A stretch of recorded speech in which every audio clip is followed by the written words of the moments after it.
എല്ലാ സ്കൂളുകളും തിങ്കളാഴ്ച തുറക്കും.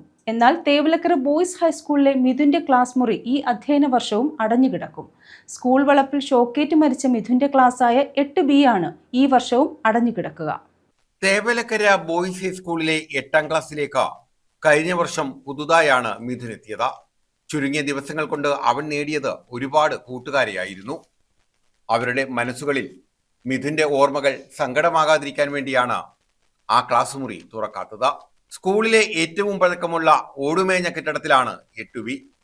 കഴിഞ്ഞ വർഷം ജൂലൈ 15-ന് ക്ലാസ് മുറിയിൽ കളിക്കവേ സഹപാഠിയുടെ ചെരുപ്പ് സൈക്കിൾ ഷെഡിന്റെ തകര ഷീറ്റ് പാകിയ മേൽക്കൂരയ്ക്ക് മുകളിൽ വീണു.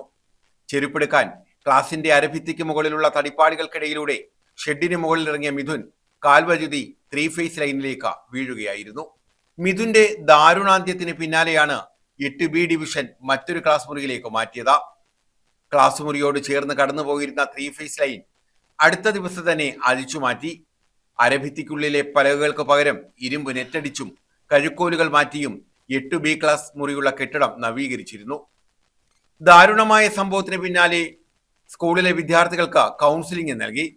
മിഥുൻ പഠിച്ചിരുന്ന 8B ക്ലാസ് മുറി മിഥുന്റെ ഓർമ്മകൾ കൂട്ടുകാരുടെ മനസ്സിലേക്ക് കൊണ്ടുവരാൻ കാരണമായേക്കാം. അതുകൊണ്ട് തന്നെ അത് ഒഴിവാക്കാൻ വിദഗ്ധർ സ്കൂൾ അധികൃതർക്ക് ഉപദേശം നൽകിയിരുന്നു. 8 അടി അകലത്തിൽ 3 ഫേസ് ലൈൻ ഉണ്ടായിട്ടും കെട്ടിടത്തിന് മൈനാഗപ്പള്ളി പഞ്ചായത്ത് ഫിറ്റ്നസ് സർട്ടിഫിക്കറ്റ് നൽകിയിരുന്നു. കഴിഞ്ഞ തവണ അനാസ്ഥ കാട്ടിയ സർക്കാർ വകുപ്പുകളെല്ലാം തേവലക്കര സ്കൂളിൽ ഇത്തവണ പരിശോധന നടത്തി. മൈനാഗപ്പള്ളി പഞ്ചായത്ത് അസിസ്റ്റന്റ് എഞ്ചിനീയർ ഏപ്രിലിൽ കെട്ടിടങ്ങളുടെ സുരക്ഷ ഉറപ്പാക്കാൻ നടത്തേണ്ട അറ്റകുറ്റപ്പണികൾ നിർദ്ദേശിച്ചു. DDEയും DEOയും പലതവണ എത്തി. KSEB ഉദ്യോഗസ്ഥരും പരിശോധന നടത്തി. 28 ലക്ഷത്തോളം രൂപയുടെ അറ്റകുറ്റപ്പണി മാനേജ്മെന്റ് നടത്തി. സസ്പെൻഷനിലായിരുന്ന പ്രഥമാധ്യാപിക മാർച്ച് 31-ന് വിരമിച്ചു. അപകടത്തിന് പിന്നാലെ സ്കൂൾ ഭരണം സർക്കാർ ഏറ്റെടുത്തിരുന്നു. വിളന്തറ മനു ഭവനിൽ മനു സുജ ദമ്പതികളുടെ മൂത്ത മകനാണ് മിഥുൻ.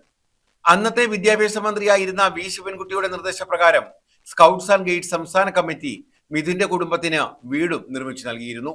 News bureau, Chavara.